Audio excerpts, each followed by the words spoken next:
Greetings and salutations, my dearest friends. My name is Samantha, and today we are going to be doing our March media wrap-up, where I wrap up all of the books, TV shows, and movies that I enjoyed in the month of March.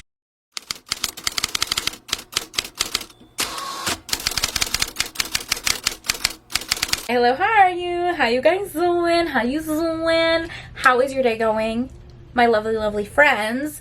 Today is really busy, yeah, and like always, we're a little late on our monthly wrap-up video, but we're here. I'm here, I'm excited to talk to you guys, and that's all that matters. So I decided to kind of keep up with the theme of doing like a media wrap-up, not just wrapping up the books that I read, but also the TV shows and the movies and the music that I've been enjoying. So this is going to be an overall media wrap-up for the month of March, but mainly focusing of course on the books, because this is a bookish channel. Okay, so for the month of March, we didn't read that much. I feel like this year I have really not been reading that much. I've been in such a reading slump. I feel like the state of the world and my own mental state is just real crazy right now. So it's a struggle for me to focus. So as much as I love reading, we didn't read a ton in this month, which is fine because we had so many 5 and 4 stars. In fact, I think I gave every book I read this month either a 5 or 4 star. Out of those 7 books, we had 3 5 stars and 4 4 stars. 2 of the books that we read, I did read for my book clubs, which we will talk about in a little bit. And I read like a little bit of everything. I read a cozy mystery, I read a historical romance. Those were my book clubs. I read some fantasy. I read a sapphic romance that I really loved. So like we have a little bit of everything, and I'm excited to talk about it. As always, we'll jump right into the books, and I will talk about my 5 stars first because these were the books that were really the highlights of my month. All right, so the first book I want to talk about, I can absolutely see making my favorites of the year list. This was not only my favorite book I read this month, but like my favorite book I've read so far this year. Like I genuinely loved it so much, and it was Dark Rise by C.S. Picot. This is a young adult fantasy romance that people were absolutely raving about. I had multiple people recommend this book to me. I kept seeing people talk about it on Book Talk and YouTube, and I just needed to know what was going on, so I decided to pick it up, and I was blown away. Like truly, I went in with high expectations and somehow it exceeded those expectations. Now, this author is very popular. I know they have another popular series that people love, like absolutely adore. I have not read that series, never read anything about this author, and when I tell you I was so entranced by this fantasy book, like I could not put it down. I just wanted to be in this world. Like it was amazing. So let me stop yapping and actually talk about the plot. So it follows our main hero, Will. This is a young adult fantasy that takes place in London. So the book starts off by following our main hero, Will, who is on the run. He is on the run. He is running from a group of men that have been chasing him for months. Months ago, his mother was brutally murdered because these men believe that Will and his family have ties to some sort of ancient magic. Obviously, this is a fantasy book, so magic exists. Years ago, there was a Shadow King who intended to destroy the world, and the only thing that defeated this king was a lady of great honor, and it is believed that Will is the descendant of this lady. Years and years and years later, there is a group trying to resurface the power of this dark king, and the only people that can stop them is the blood of the lady, okay? The descendant of the original woman that defeated this king, and it is believed that Will is a part of that legacy. So they are hunting him down for his magic. I don't want to do too many spoilers because the magic system and the history and the backstory is wicked cool. The story has multiple main characters and multiple point of views, so it is very intricate and wonderful and lovely, and I cannot do it justice by describing it. The way this author builds the fantasy world is absolutely amazing. It is a YA fantasy. I think our hero's only like 16 in this book, but it just feels so beautifully crafted and absolutely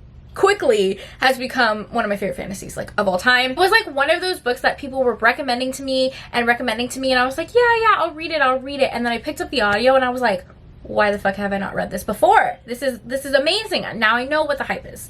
Definitely one of the books that is absolutely worth the hype, but somehow still deserves more hype. Okay, the second book I loved equally as much, and that is Sunrise on the Reaping by Suzanne Collins. This one is more dystopian and is a part of the Hunger Games series. It is a prequel. It follows Haymitch's story, which we knew a lot about, but really not. Like when you dive into the book, there's so much going on.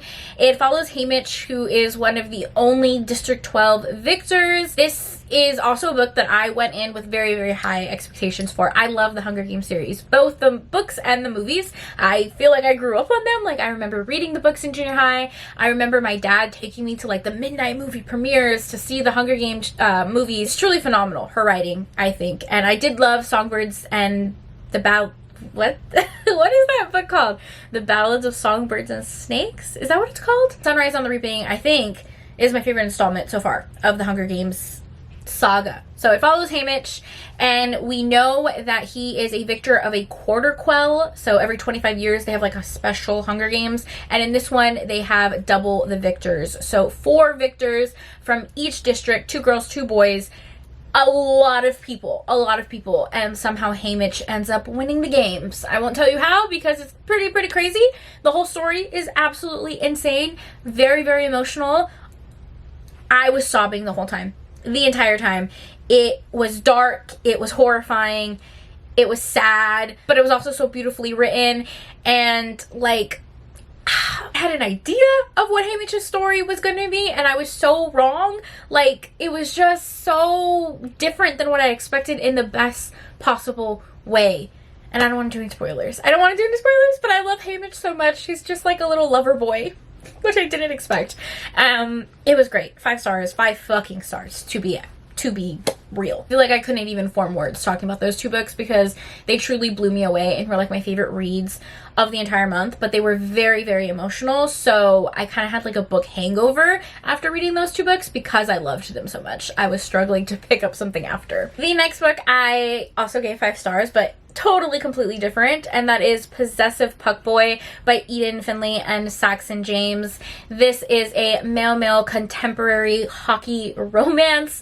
It is like the 7th or 8th book in the Puckboy series.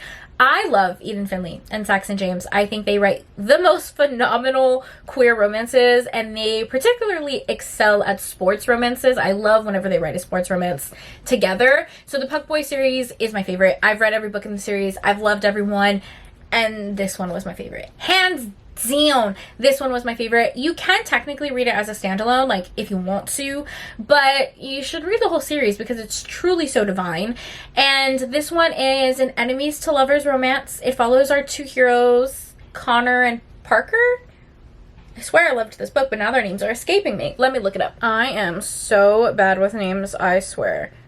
Oh my god, I'm amazing. That's their names, Connor and Parker. Pff, period. I shouldn't have doubted myself. Hero Connor is a professional hockey player. He is the eldest in his family as well, and his other brothers play hockey too. He is kind of known as like the big brother who like always keeps everyone in check. His entire life has been hockey and looking after his brothers. Then we have Parker, who is the new owner of the team that Connor is playing for, and the 2 of them have a history, okay? The 2 of them went to high school together and didn't really get along. In fact, Connor wasn't that nice to Parker. He kind of teased him a little bit, which led to him being bullied by other members on the hockey team. So it's kind of like a bully romance, enemies to lovers situation. Parker has his own reasons for buying the team, but one of them is absolutely to get revenge on Connor, and he kind of like wants to ruin his life. It becomes a very complicated relationship, but they do end up getting to know each other, and it follows their romance. I loved this one so much. It literally has all my favorite tropes, okay? By Awakening, love that trope. I could eat it up every damn time. Both of our characters being like equally obsessed with each other. Swoon. And I love a hockey romance. I love a good hockey romance. I also love a found family trope, which this entire series also has. It is just so good. I gave it 5 stars. Hands down, my favorite in the series. I've been yapping for a long time, and we've only talked about 3 books. So let's wrap up these next books. I have 4 more books to talk about, and I gave them all 4 stars. So in no particular order, I read Don't Stop Me by Eden Emery. This was a sapphic dark romance that I thoroughly enjoyed. I do have a reading vlog if you guys want to check it out. I did a Sapphic Saturday video where I read this book because it was an author and a book that so many of you guys had recommended to me, and I thank you because it was divine. It is a Zork taboo romance. Our heroine ends up breaking up with her trash boyfriend, And she decides that she's going to go to this sexy club. This club, she meets a woman who's a little bit older than her. This does have an age gap in it. And the two of them have instant chemistry.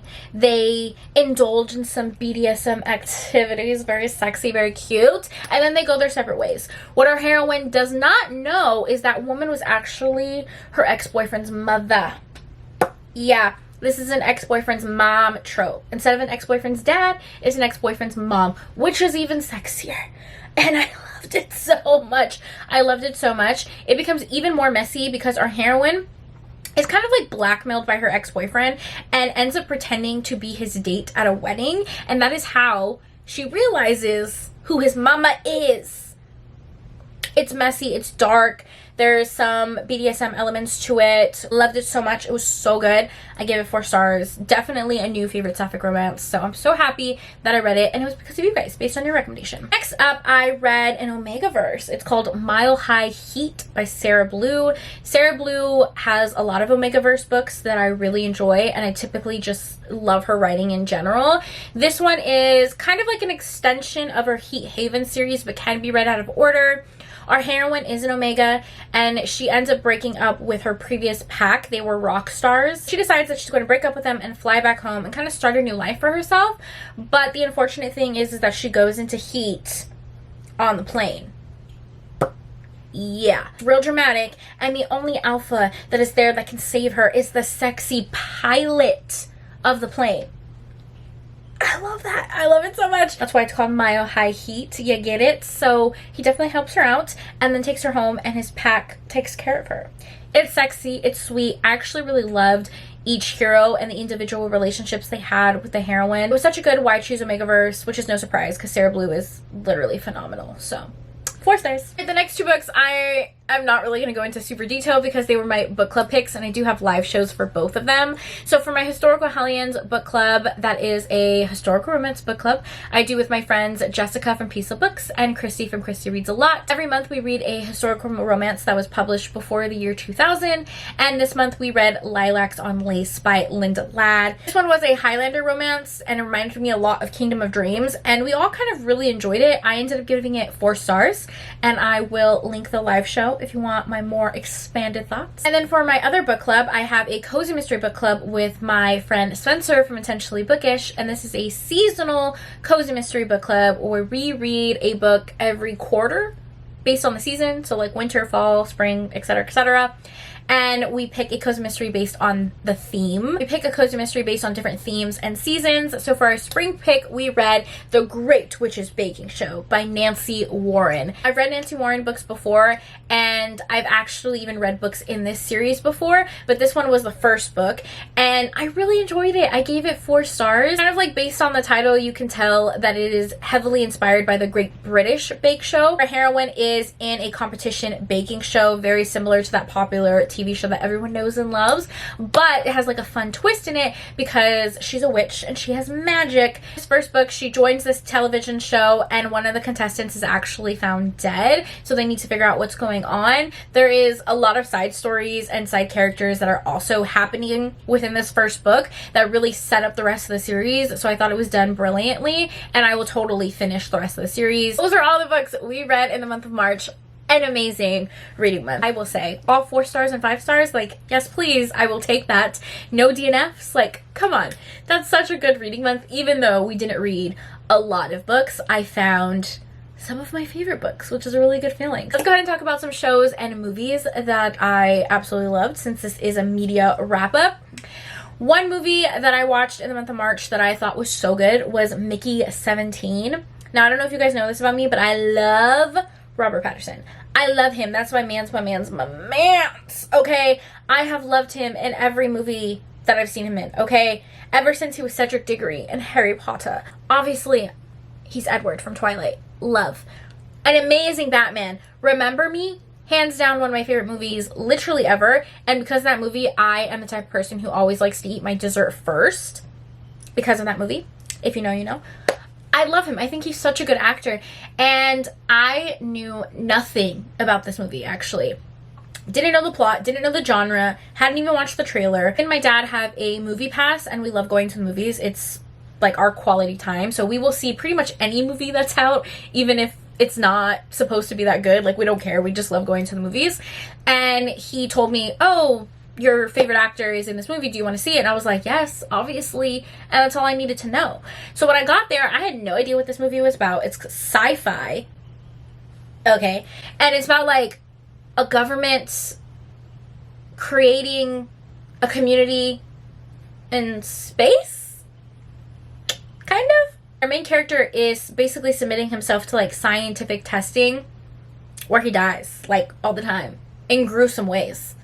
And they basically, like, record his body's reaction and how he's dying, and then upload all his memories to a new body. So, like, he's dying over and over and over again, and then, like, brought back to life. It's a little strange at first, but it's so good. This movie was so good. It was jarring how this corrupt government was very similar to our own government, but also it was very romantic. It was such a romantic movie, which I was not expecting in the slightest. Romance in this movie was so cute. I was literally crying in the movie theaters. Did not expect that. Oh my god, if you have not watched this movie, please go watch it. It's weird as fuck. It's so strange, but so good. So good. All right. Shows that I've been enjoying. I've really been enjoying The House of David. The House of David? House of Judah? No, it's The House of David. I think I'm watching it on Amazon Prime, and it is essentially the story of David and Goliath, which is such an interesting story in itself. But I just really like the storytelling and the actors in this show. I had seen an ad for it, I think, on TikTok, Instagram. I don't know where I saw the ad, and I was like, oh, David and Goliath, like, what a fun story. Would absolutely love to watch that. And the actors are great. You can definitely tell that they have taken some creative liberties for sure, but it's really good. I genuinely enjoy it. Another show I'm watching, 911 is back. The love of my life. My favorite show ever. You guys know how much I adore this show. If you have not watched it, please, I beg of you. I beg of you. The concept of 911 is essentially first responders responding to a 911 call. It follows the 911 operator, the cops, but it also mainly follows a fire station in California that is responding to all of these calls.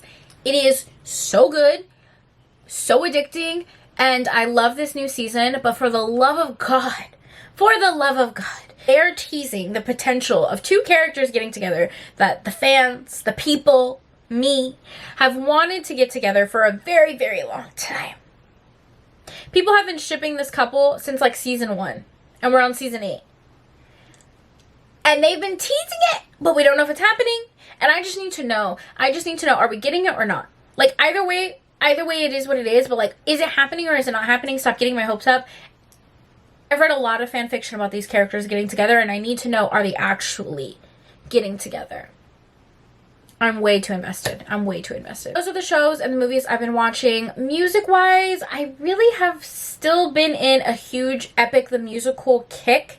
Epic the Musical is a concept album, so it's not like an actual musical on Broadway, but it's a concept album that you can listen to on Spotify, and there are tons of animations on YouTube that are amazing, and it is essentially the story and the retelling of Odysseus and his journey back home, the 10-year saga back home after the Trojan War, and it's so good. I love Greek mythology. I find it absolutely fascinating, and the songs are so addicting.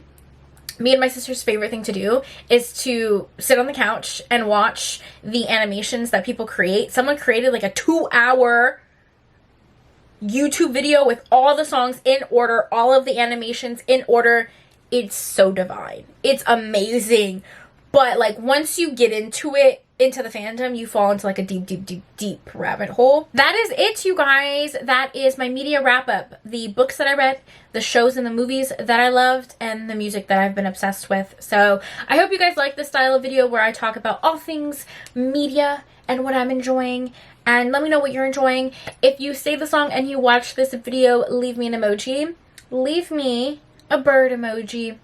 Leave me a bird emoji for Sunrise on the Reaping, because that book absolutely destroyed me. Yeah, leave me some emojis and I'll know you stayed this long and that we're bookish besties. As always, thank you guys for taking time out of your day to spend time with me. It means the absolute world to me. I hope you guys are all staying happy and healthy, and I will see you in my next video. Bye. Love you.